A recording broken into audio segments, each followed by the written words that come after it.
Have you ever just stopped and thought about how much our view of the world, our actual place in it, has changed over time? It's kind of staggering. It really is. And how those big shifts from way back when still echo in, well, everything we debate today. It's pretty amazing how history gives us insight, not just facts. Absolutely. So many ideas we just accept now, individual rights, science, even progress.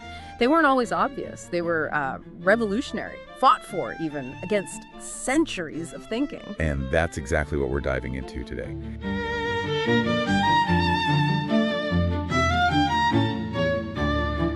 Our mission really is to unpack how people moved from, let's say, obedience and old beliefs to critical thinking, science, and, well, being individuals. And how that shift didn't just change Europe, but basically laid the tracks for the world we live in now. Yeah. And what's truly fascinating here, I think, is how interconnected all these shifts were. It wasn't just one thing happening in isolation.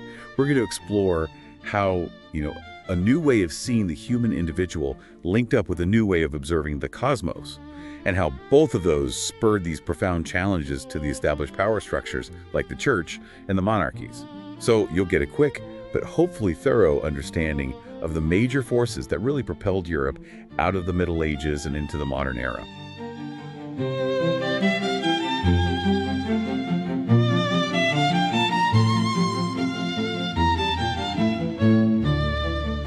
Okay, so let's start unpacking this first big shift. We're talking about the transition from the Middle Ages, which people generally say started around 500 AD, moving into the early modern period, kicking off around 1500. And this whole era starts with a cultural movement we call the Renaissance. Right, and it really took off in Italy around 1400 or so. There was this profound shift in thinking. The Renaissance, it literally means rebirth, and it saw this renewed, intense interest in the art, literature, and science of classical antiquity. We're talking Greeks and Romans mainly. People really wanted to understand how those ancient thinkers operated, their whole mindset. Okay, and here's where it gets really interesting, I think. This fascination with the past, it led to something called humanism. So what exactly was humanism? What did it mean for the individual back then?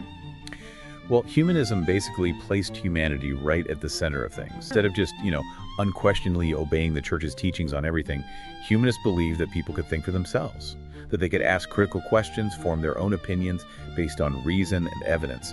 Thinkers like Desiderius Erasmus, for instance, he championed tolerance and critical thinking even within faith. He encouraged individuals to seek knowledge and truth independently. It was about human potential and agency. People were no longer just viewed through this lens of, original sin and divine punishment. Artists like Leonardo da Vinci, Michelangelo, they started showcasing the human form as something beautiful, powerful, worthy of study in itself. They dug into anatomy, mastered perspective, and their art became incredibly realistic. It really brought the human experience to life visually. And this also ties into that idea of the Homo universalis, the universal man, like Da Vinci himself, someone with broad knowledge, skilled in many different fields, art, science, invention, a celebration of human capacity. Now, imagine a world where knowledge just trickled out super slowly. Then, around 1450, this absolute game changer arrived. Johannes Gutenberg's invention of the printing press. Yeah, the printing press. It's hard to overstate its impact. Suddenly, books could be produced much, much faster and way cheaper than before. This really democratized access to knowledge and new ideas. It wasn't just for monks or the super wealthy anymore. This invention was a huge catalyst. It significantly accelerated both the scientific revolution and the Reformation, because ideas could spread like never before.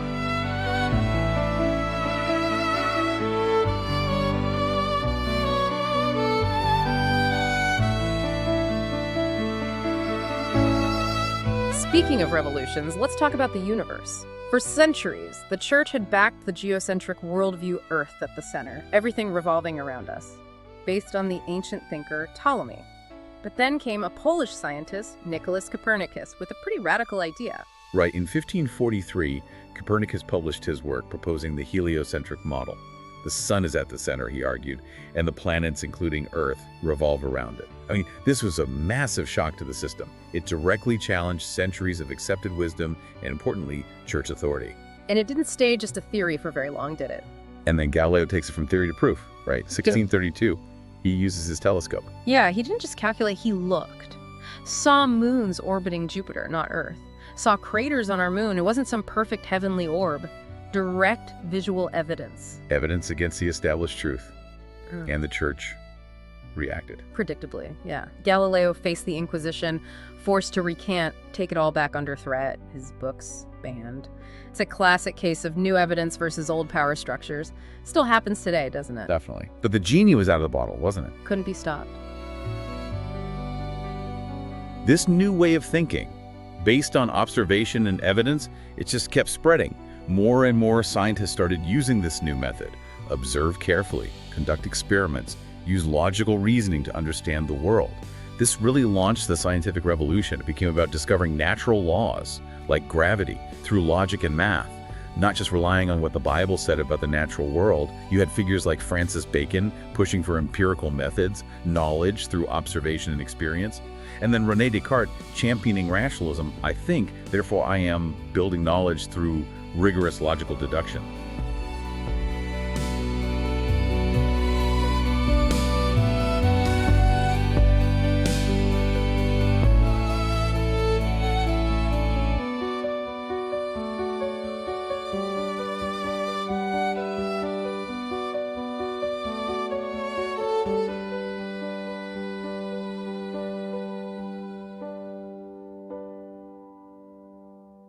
Okay, so while the view of the cosmos is changing, the religious landscape is also undergoing a massive upheaval. In 1517, a German monk, Martin Luther, basically unleashed a storm of criticism against the Catholic Church. Yes, Luther. He fundamentally challenged church practices, particularly the selling of indulgences. These were essentially certificates claiming to forgive sins, often in exchange for money. Luther argued that was completely wrong. He asserted that salvation came through faith alone, sola fide, and that the Bible alone, sola scriptura, was the ultimate religious authority, not the Pope or church traditions. And that split Christianity wide open. Protestantism was born. Yeah, splitting Europe into Catholic and Protestant camps. And sadly, that led to centuries of conflict, persecution, war. Not a peaceful divorce at all. And in that charged atmosphere, you get the witch hunts. A truly dark chapter. Fear, religious hatred, social anxiety. It all boiled over into mass hysteria.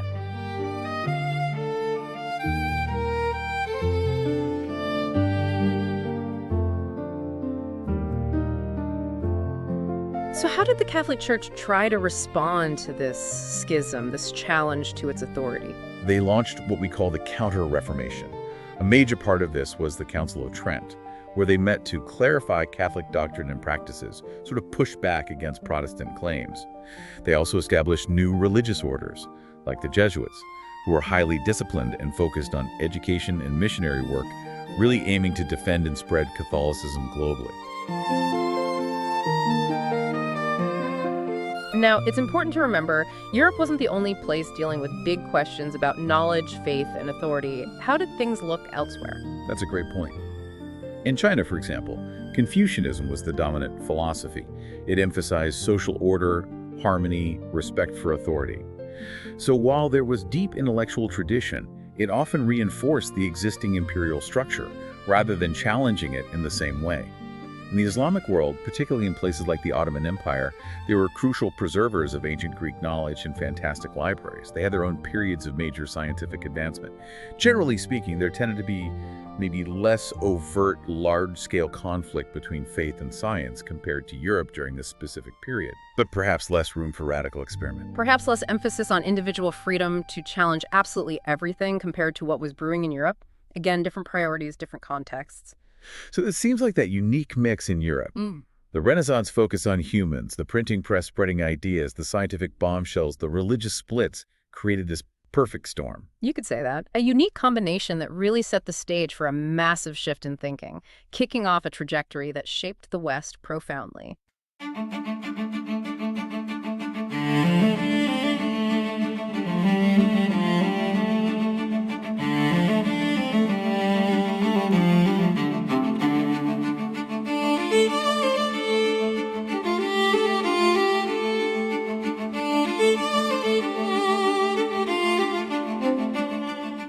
Okay, so all these seeds of change planted during the early modern period, they really started to blossom into something even more revolutionary in the 18th century.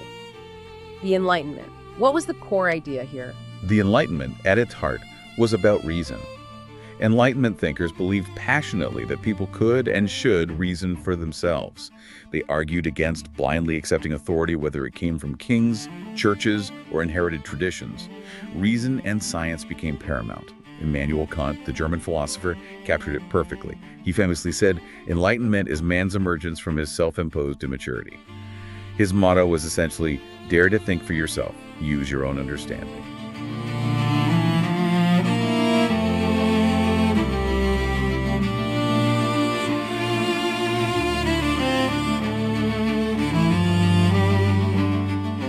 Okay, this leads us to some really heavy-hitting thinkers. Let's start with John Locke, an English philosopher. All right, John Locke, he was actually writing a bit earlier in the 17th century, but his ideas were foundational for the Enlightenment.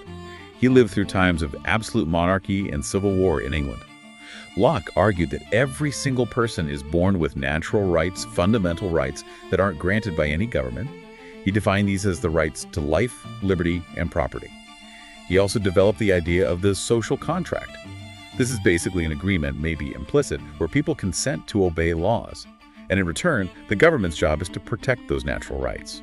But, and this is the kicker, if the government breaks the deal, The people can resist. or even overthrow it. Hugely radical for the time, the idea that power ultimately rests with the people, not absolutely with the ruler. Now, we have to touch on the contradiction with Locke, right? Is his involvement in slavery. Absolutely vital to acknowledge. Locke wrote foundational texts for liberty while profiting from the slave trade and holding racist views. He personally invested in the Royal African Company, which trafficked enslaved people, and even wrote parts of constitutions that codified slavery. Some of his writings even disturbingly compared African people to animals. It shows that even these incredibly influential thinkers could hold deeply contradictory views and reflect the profound moral failings and prejudices of their time. We have to see these ideas and the people behind them in their complex, often uncomfortable historical context.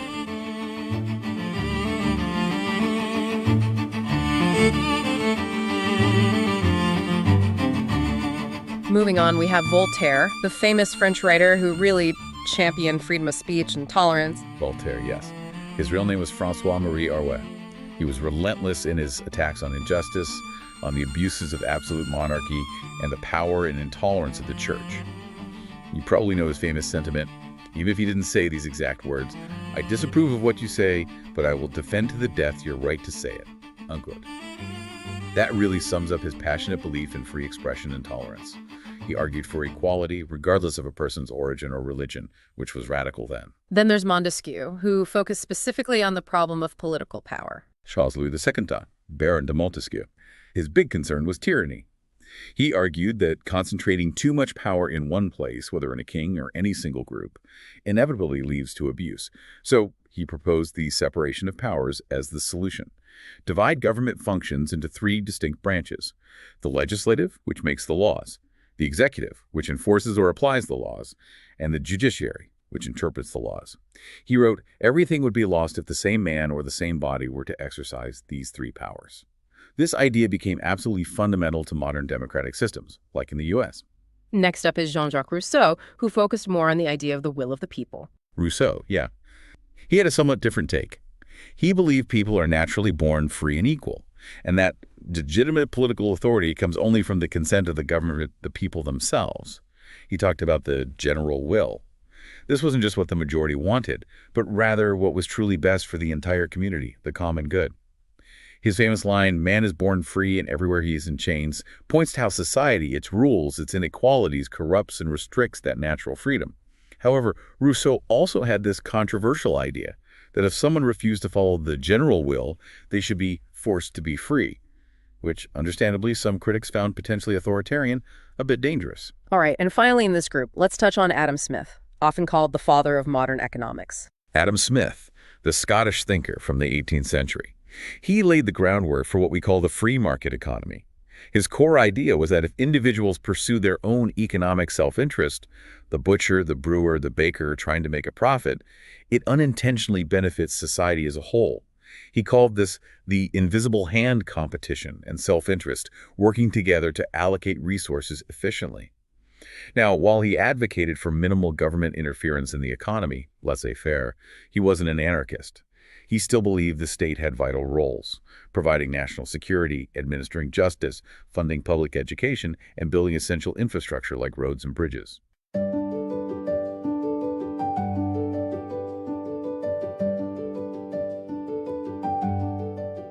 So these powerful Enlightenment ideas weren't just staying in books and philosophical debates. They started to fuel real-world action, starting over in the American colonies. Absolutely. The 13 British colonies in North America, they were hit with taxes imposed by a parliament where they had no representatives, leading to that famous slogan, "No taxation without representation."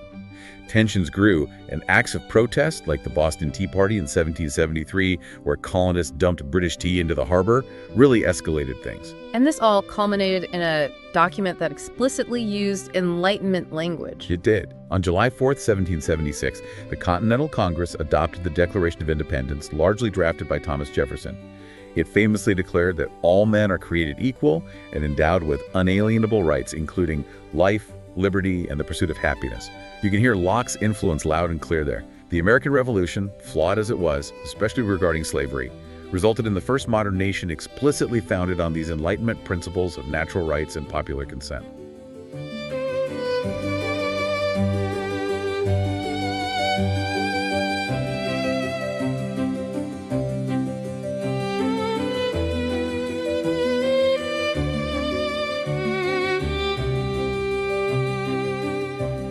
Meanwhile, back across the Atlantic, France was like a pressure cooker building up steam. Oh, definitely. French society was incredibly unequal. You had the rigid system of the three estates. The first estate was the clergy, the second was the nobility, both had significant privileges and paid few taxes. The third estate was basically everyone else, from wealthy merchants down to poor peasants. They carried almost the entire tax burden, but had virtually no political power. Add to that a severe economic crisis, famine, and the spread of Enlightenment ideas from writers like Rousseau and Voltaire, questioning the legitimacy of the monarchy and the aristocracy.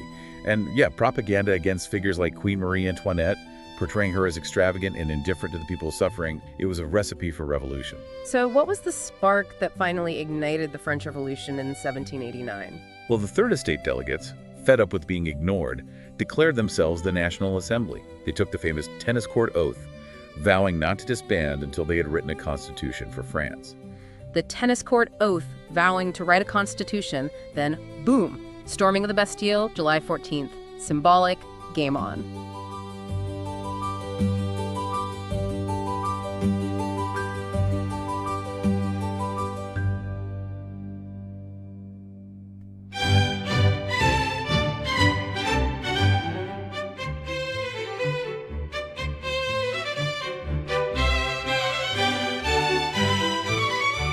The Bastille was seen as a symbol of royal tyranny and oppression. Its fall became the iconic event that really sparked the revolution across the country. Shortly after, in August, the National Assembly issued the Declaration of the Rights of Man and of the Citizen. It declared all men born free and equal in rights, guaranteeing liberty, property, security, and resistance to oppression. Again, Enlightenment ideals front and center.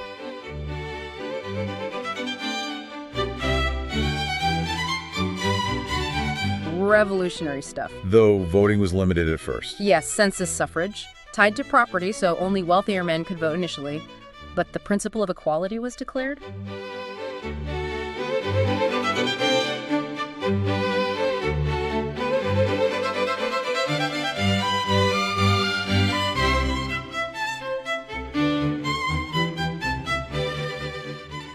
The monarchy didn't survive this upheaval, though. Things took a much darker, more violent turn. The Women's March on Versailles, demanding bread, bringing the king back to Paris. Incredible moments.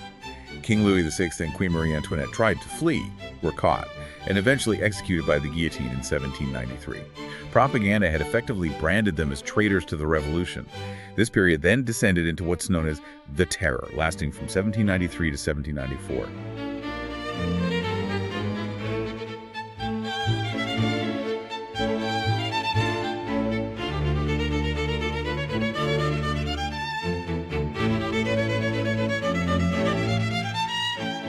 Maximilien Robespierre and the Committee of Public Safety, it was a truly bloody phase where thousands were accused of being enemies of the revolution and summarily executed, often by guillotine.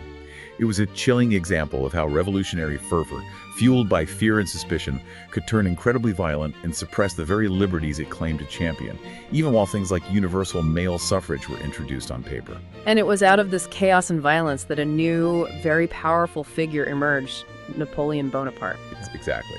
In 1799, Napoleon, a brilliant and ambitious general, staged a coup d'etat and seized power. By 1804, he had crowned himself Emperor of the French. He promised order and stability after years of revolutionary turmoil, and in many ways he delivered. He instituted major reforms, most famously the Napoleonic Code, or Code Napoleon. This was a unified civil legal code that established legal equality for all adult men, standardized laws across France. Though it's crucial to note, it was quite patriarchal. It reinforced the authority of husbands and fathers and limited women's rights significantly. He also centralized the government administration, making it more efficient, and created a fairer tax system, partly through the cadastre, a detailed land survey for property taxes. So order, efficiency, legal equality for men. But what about those core Enlightenment ideals like freedom? It sounds like a trade-off. It was absolutely a trade-off. Under Napoleon, there was no real freedom of speech or the press. Censorship was strict, and political opponents were often ruthlessly suppressed. Napoleon was clear. Stability and his power came first. Freedom was secondary. And his ambition didn't stop at France's borders. It led to nearly constant warfare across Europe as he tried to build his empire. This included the absolutely disastrous invasion of Russia in 1812. The Russians used a scorched earth tactic, destroying supplies as they retreated, and the brutal Russian winter decimated Napoleon's Grand Army. It was a catastrophic defeat. His final defeat came in 1815 at the Battle of Waterloo. This really marked the end of Napoleon's dominance and a major turning point for Europe. What happened next? How did Europe try to move forward?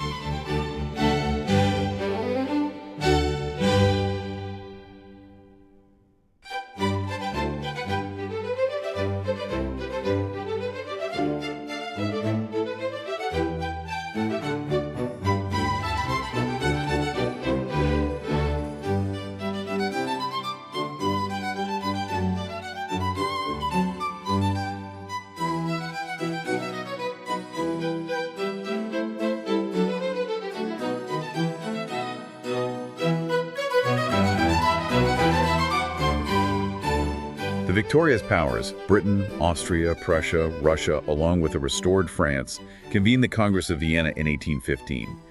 Their main goal was to create a lasting peace and prevent anything like the French Revolution or Napoleon from happening again. Restoration, putting the old ruling families back on their thrones, re-establishing traditional social hierarchies, and redrawing the map of Europe. They created buffer states around France to contain it. It was a very conservative agenda driven by figures like the Austrian statesman Clemens von Metternich. He saw liberalism ideas about individual rights and constitutional government and nationalism, the idea that each people should have its own state as dangerous, destabilizing forces. But those forces, liberalism and nationalism, they weren't just going to disappear, were they? The genie was out of the bottle, so to speak. Liberalism, championing individual rights, constitutions, free speech, legal equality, all stemming from the Enlightenment, continued to gain traction, especially among the middle classes. And nationalism grew stronger too, fueling desires for national unification in places like Germany and Italy, or independence for groups ruled by foreign empires. These ideologies were in direct opposition to the conservative order the Congress of Vienna tried to impose, and they inevitably led to new tensions, unrest, and eventually more revolutions in the decades that followed. And we saw these tensions boil over pretty quickly in some places, like in Belgium. Right, the Belgian Revolution of 1830 is a key example.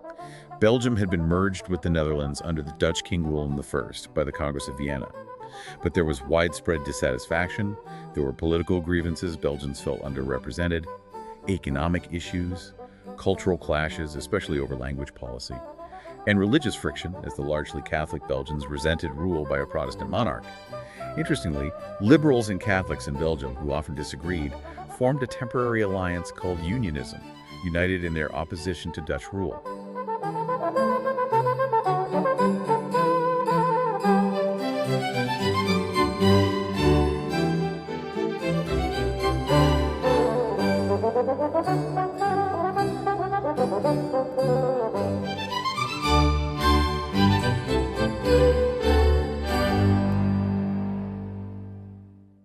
The Spark, famously a performance of an opera, La Muette Portici, The Mute Girl of Portici, in Brussels.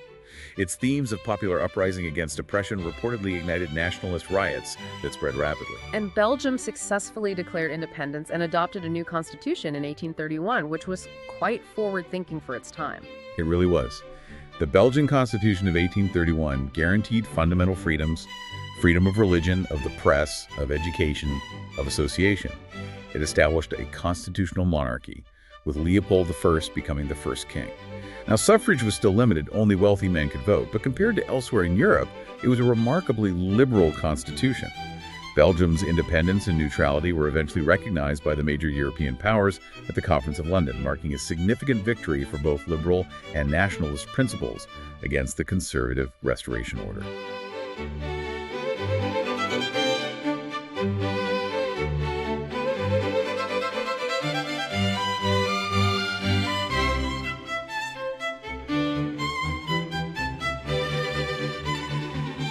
So all these historical examples, Enlightenment, Revolution, Restoration, new uprisings, they keep bringing us back to that fundamental question. Freedom or stability? How do you balance them? And looking at how different thinkers tackled it helps us get beyond just gut feelings, right? Towards real insight. Definitely. Take Thomas Hobbes, back in the 17th century, writing during the English Civil War. He saw humans as inherently selfish, life without strong rule as nasty and short. So absolute power was needed for order. For Hobbes, yes. Stability, peace, security that trumped individual freedom, you needed a Leviathan, a powerful sovereign to keep everyone in line. But his contemporary, John Locke, disagreed. Fundamentally, Locke said government exists only to protect natural rights, life, liberty, property. If it fails, people can resist. Freedom is the basis. Government power should be limited. A huge difference. Then fast forward to the 19th century, Karl Marx. Marx critiqued the whole system. He saw the freedom in capitalism as an illusion for the working class. The stability of that system, for him, was oppression, economic exploitation. So true freedom required. Revolution. Stability in that context was the enemy of freedom. Interesting. What about a religious perspective? Well, in the late 19th century, Pope Leo XIII, in his encyclical Rerum Novarum, tried to find a middle path. He rejected both the extreme inequalities of industrial capitalism and revolutionary socialism. He called for social justice, fair wages, protections for workers, and appropriate state intervention for the common good, trying to balance stability, individual dignity, and freedom through Catholic social teaching. And a more recent perspective. Hannah Arendt, a 20th century philosopher who escaped Nazi Germany. She emphasized freedom as active participation in public life and political discourse. She was deeply critical of totalitarianism, warning how stability could become an excuse for silencing dissent. She talked about the banality of evil, how ordinary people can commit atrocities just by following orders within an oppressive system. For Arendt, political freedom, the space to act and speak, is absolutely essential for a truly humane society.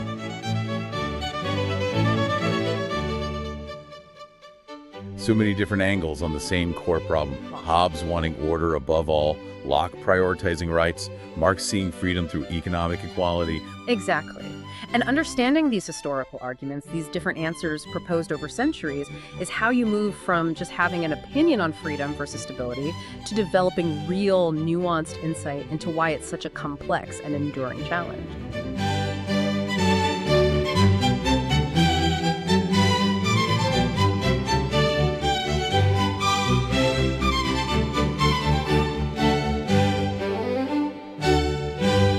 So we've covered a lot of ground, from challenging ancient beliefs and embracing reason, to sparking revolutions, and then constantly wrestling with how to balance the desire for freedom with the need for order. It really leaves us, and you, with a question that's as relevant today as ever, maybe more so. How much stability are you willing to trade for freedom? And how much freedom would you sacrifice for stability? Where's that line? And maybe crucially, who gets to decide where it's drawn?